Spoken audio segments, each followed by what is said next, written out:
हमेशा की तरह बाबा का फोन आया। बेटा, इस राखी पूर्णिमा के दिन आ रहे हो ना? देखती हूँ कैसे एडजस्ट होता है, मैंने कहा। आ जाना थोड़ा टाइम निकाल के। मैं इनसे पूछती हूँ, पूछा और राखी पूर्णिमा के दिन बाबा के घर गई। मुझे देखकर माँ, बाबा, भैया और भाभी बहुत खुश हुए। बेटा, अब आई हो तो 1-2 दिन रह के जाना, बाबा बोले। नहीं रह पाऊंगी बाबा, इनके और बच्चों के खाना खाने की दिक्कत होती है। बच्चे थोड़े बड़े होकर अपना काम खुद करने लगेंगे, तब निश्चिंत से आ जाऊंगी रहने के लिए, बोल के मैं घर से निकली। पर मुझे महसूस हुआ कि माँ बाप की वो आंखें बहुत देर तक मेरा पीछा कर रही है, लेकिन मेरा पूरा ध्यान मेरे बच्चों में और मेरे पति में ही था। इस टाइम रहने के लिए आ रहे हो क्या बेटा? देखती हूँ बाबा कैसे एडजस्ट होता है। ऐसे बहुत सारे दिन उगते, ढल जाते और चले जाते।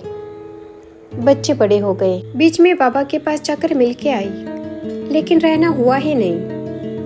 वापस आते टाइम बाबा को एक और वादा करके आई कि अगली बार जब आऊंगी तो रहने के लिए आऊंगी।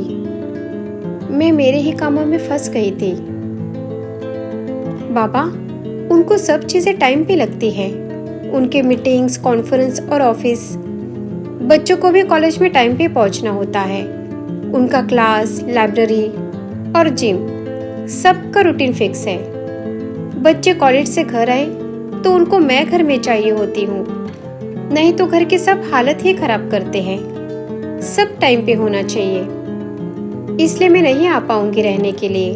बाबा, एक बार बच्चों की पढ़ाई खत्म करके वो नौकरी जाने लगे ना, तब मेरी जिम्मेदारी खत्म हुई। तब मैं निश्चिंत होके सुख से आ जाऊंगी घर रहने के लिए। अब कॉलेज खत्म होके बेटा नौकरी करने लगा, बेटी की शादी हुई। बाबा, अब इसके 2 के 4 हाथ हुए ना तो मैं आजाद रहूंगी। मुझे भी बहुत बातें करनी है आपसे। शांति से बैठकर माँ की गोद में सर रखकर ढेर सारे गप्पे लड़ाने हैं। बहुत सारे लाड प्यार करवाऊंगी आपसे। अरे तुम आओ तो सही। आऊंगी बाबा।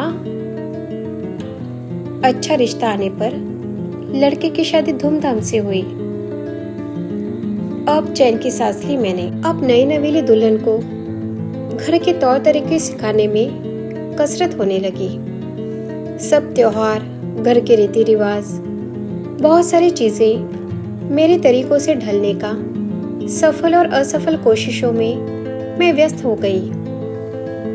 हाँ बाबा, अब देखो ना, ये ठहरी नई दुल्हन।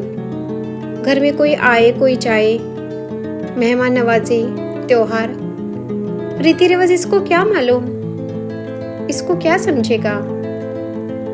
जल्दी नहीं आ पाऊंगी। एक बार तो आके जाओ बेटा, ये घर कब से तुम्हारे रहने का इंतजार कर रहा है। बाबा, अब मुझ पर बहुत जिम्मेदारी है। बहू को अकेला घर पर छोड़ के नहीं आ सकती ना मैं। देखती हूँ, टाइम निकल कर एक दिन जरूर आऊंगी। अब आंखें और मन दोनों भी थक चुके हैं बेटा। हाँ बाबा। एक एक दिन बीतते गए और मेरी खुशी का ठिकाना न रहा जब मुझे पता चला कि मेरी बहू माँ बनने वाली है और मैं दादी। घर में नया मेहमान आने वाला था और वो बहुत नाजुक थी। उसका ख्याल रखने लगी। उसको क्या चाहिए, क्या नहीं चाहिए, खाने में पसंद नापसंद देखने लगी। मुझे मेरे टाइम पे नहीं समझे वो सब चीजें, सब शौक मैं मेरे बहू के साथ पूरा करने में व्यस्त हुई।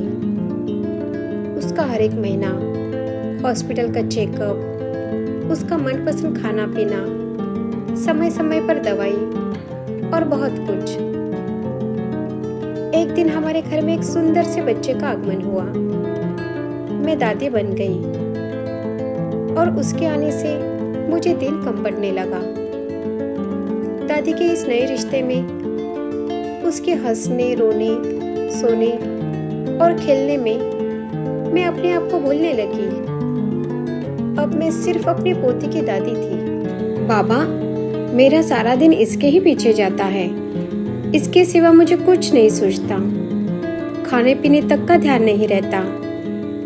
अब क्या बोलूं मैं आपको, खुद के लिए भी टाइम नहीं मिलता मुझे।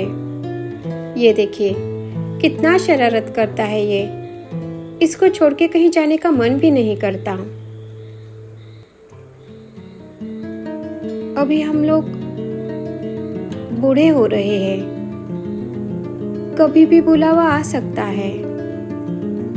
आ जाओ बेटा, आ जाओ। बाबा, ऐसा क्यों बात कर रहे हो? बुरा लग रहा है मुझे। इसको अभी भी बच्चे को संभालना नहीं आता। कुछ ऊंच नीच हो गई तो बीमार पड़ेगा बच्चा। मैं इतना जल्दी नहीं आ सकती। टाइम निकाल के जरूर आऊंगी, लेकिन अभी नहीं। मैं भी क्या कर सकती हूँ। और एक दिन भैया का फोन आता है। बाबा गए। मैं जैसी थी वैसी ही दौड़ी चली गई,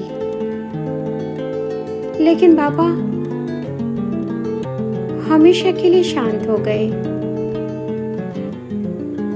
माँ बेहोशी की हालत में बोली, बहुत याद करते थे तुम्हें, बहुत तरसते थे तुम्हें देखने के लिए। बोलते थे उस पर बहुत जिम्मेदारियां हैं, लेकिन उससे मिलने के लिए मन बहुत ललचाता है। उसके साथ थोड़ा समय बिताने का, ढेर सारी बातें करने का मन होता है। मैंने उनके शांत चेहरे को देखते हुए अपराधी होकर रोते हुए बोला, बाबा, बाबा मैं आ गई। मैं आ गई बाबा। बाबा मैं रहने के लिए आई हूँ। बोलिए ना बाबा, बाबा बोलिए ना।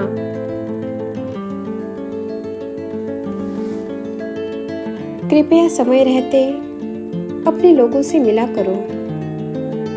वक्त निकलने पर पछताने से वक्त वापस नहीं आता, क्योंकि वक्त पूछ के नहीं आता। समय रहते अपने लोगों के प्यार का अनुभव ले। आपके होने या ना होने से किसी को कुछ फर्क नहीं पड़ता, लेकिन अपने माँ बाप को फर्क जरूर पड़ता है।